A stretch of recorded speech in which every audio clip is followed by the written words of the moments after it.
Assalamualaikum warahmatullahi wabarakatuh. Halo sahabat petani, apa kabar semuanya? Selamat datang di channel kami Navarel Farm. Dalam beberapa bulan terakhir, cuaca ekstrim menjadi tantangan besar bagi para petani di Indonesia. Curah hujan yang tidak menentu, banjir, hingga serangan hama telah menyebabkan banyak petani mengalami gagal panen. Tapi, jangan khawatir, hari ini kami akan berbagi solusi praktis dan inovatif untuk menghadapi tantangan ini. Di video kali ini, kita akan membahas formula baru ala Mas Ade yang telah terbukti mampu menjaga tanaman tetap sehat, bahkan di tengah cuaca ekstrim. Dengan metode sederhana ini, namun efektif, beliau bisa meningkatkan peluang sukses panen hingga 98% tanpa penyulaman. Penasaran? Yuk, simak terus video ini sampai selesai.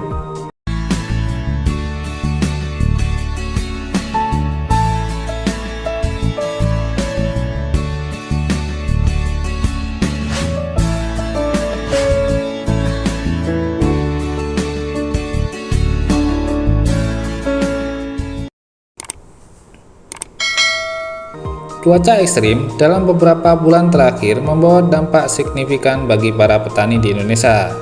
Curah hujan yang tidak menentu, banjir, hingga angin kencang menyebabkan kerusakan lahan pertanian, penurunan hasil panen, hingga ancaman gagal panen di beberapa daerah.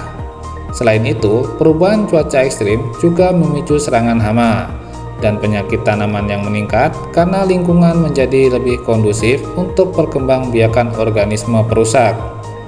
Hal ini membuat petani harus mengeluarkan biaya tambahan untuk pestisida atau mencari solusi alternatif untuk melindungi tanaman. Hal ini sesuai dengan kondisi di lapangan pertanian cabai. Hanya sekitar 40% petani yang berhasil panen di beberapa bulan ini. Dari bulan Oktober 2024 sampai bulan Januari 2025 yang dikeluhkan petani yaitu kegagalan panen akibat serangan busuk batang, layu, dan antraknosa. Selain itu, para petani yang baru pindah tanam pun banyak yang mengalami gagal tanam. Bahkan tidak sedikit petani sulam lebih dari 50% populasi. Berangkat dari permasalahan tersebut, video kali ini khusus membahas formula baru ala Mas Ade untuk menciptakan tanaman aman dari kematian pasca pindah tanam. Berdasarkan penjelasan dari Mas Ade untuk persiapan lahan, antara kita panen di musim penghujan dan panen di musim kemarau harus dibedakan. Persiapan lahan kali ini Mas Ade tanpa menggunakan pupuk organik maupun pupuk anorganik. Metode yang beliau lakukan yaitu setelah bedengan setengah jadi, kemudian disemprot dengan M21 ditambah asam umat merek dagang Power Soil.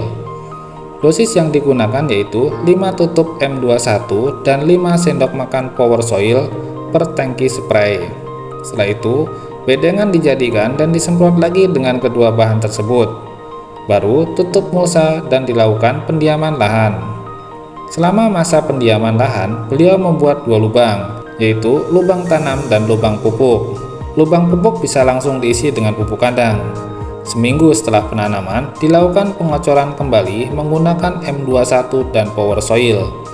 Setelah itu, 3 hari sebelum penanaman, lubang tanam disemprot menggunakan insektisida bahan aktif Sipermetrin merek dagang Rizotin. Penyemprotan Rizotin sebagai langkah antisipasi serangan hama tanah. Mengingat di musim hujan seperti ini, banyak sekali hama yang naik ke atas atau permukaan tanah yang berpotensi merusak tanaman. Adakah sahabat petani ada yang sadar bahwa selama ini olahan ini Mas Ade menggunakan dekomposer sampai 3 kali? Kira-kira apa yang dimaksud dan apa tujuannya? Ternyata M21 mengandung mikroba kompleks seperti Actinomyces, Pseudomonas, Lactobacillus, Trichoderma, Acetobacter, dan Rhizobium, yang mana hasil dari proses dekomposisi oleh dekomposer dapat meningkatkan kandungan bahan organik yang bersifat penyangga, membantu menjaga kestabilan pH tanah agar tidak terlalu asam ataupun basah.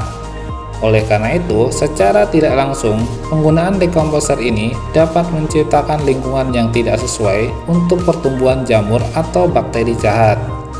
Dan faktanya, Kombinasi antara penggunaan dekomposer, asam humat, dan juga semprot insektisida 3 hari sebelum tanam mampu menjaga tanaman pasca pindah tanam, bahkan 98% tanpa penyulaman. Selain penggunaan bahan-bahan tersebut, ada juga yang unik nih dari formula baru yang diciptakan Mas Ade, yaitu selain tanpa penggunaan pupuk organik dan kimia sebagai pupuk dasar, ternyata semua bahan baik nutrisi ataupun pembena tanah dimasukkan ke lubang pemupukan. Menurut penjelasan dari Mas Ade, hal ini sengaja dilakukan karena menurut beliau, apabila menggunakan pupuk dasar, ada kemungkinan pupuk menguap dan beresiko tinggi terhadap kematian bibit pasca cabai pindah tanam. Dengan cara ini, juga bertujuan untuk melatih akar supaya tidak manja, bisa memanjang untuk mencari sumber makanan sendiri. Pupuk yang diberikan Mas Ade di fase vegetatif ini tidak neko-neko. Beliau rutin kocor menggunakan campuran 2 kg pupuk kandang ditambah 500 gram asam humat merek Dakang Power Soil ditambah 7 tutup M21 yang dicampur dalam 20 liter air yang didiamkan selama 20 hari. Campuran pupuk kandang tersebut nantinya dicampur dengan 2 kg KNO3 putih dalam 200 liter air dan dikocorkan dengan dosis 200 ml per lubang setiap 20 hari sekali. Kalium sengaja diberikan sejak dini karena Mas Ade ingin menciptakan tanaman yang tidak terlalu tinggi namun buahnya bisa mulai dari batang bawah. Dan harapannya setiap tanaman bisa menghasilkan 2 kg buah cabai. Selain racikan tersebut, Mas Ade juga rutin kocor menggunakan kalsium dan asam humat merek Dagang Kalha dengan tujuan menjaga pH tanah dan mempertebal jaringan tanaman. Pemberian pupuk selain via akar juga diimbangi dengan cara semprot menggunakan pupuk daun fosfat merek Dakang Mordenvol setiap 2 minggu sekali. Selain itu, sebagai langkah antisipasi dari serangan jamur, Mas Ade rutin menggunakan fungisida berbahan aktif Propinep yang di-rolling dengan fungisida Nevos. Sedangkan insektisida yang digunakan yaitu rollingan antara merek Dagang Pegasus dan Agrimek. Penggunaan fungisida dan insektisida dilakukan setiap seminggu sekali dengan dosis sesuai yang tercantum di kemasan. Itulah tadi tip dan formula baru ala Mas Ade hingga menjaga tanaman tetap sehat, bahkan di tengah tantangan cuaca ekstrim. Mulai dari persiapan lahan, racikan pupuk, hingga perawatan yang tepat, semua langkah ini dirancang untuk membantu sahabat sukses panen tanpa perlu banyak penyulaman. Ingat, kunci keberhasilan adalah konsistensi dan semangat untuk terus belajar dari setiap tantangan. Dengan metode ini, kita bisa bersama-sama meningkatkan hasil pertanian dan menjaga keberlanjutan lahan kita. Terima kasih sudah menonton video ini sampai selesai. Jangan lupa untuk like, share, dan subscribe channel ini untuk supaya sahabat tidak ketinggalan informasi dan tips bermanfaat lainnya. Sampai jumpa di video berikutnya dan semoga sukses selalu untuk panen sahabat. Salam sukses petani Indonesia. Wassalamualaikum warahmatullahi wabarakatuh.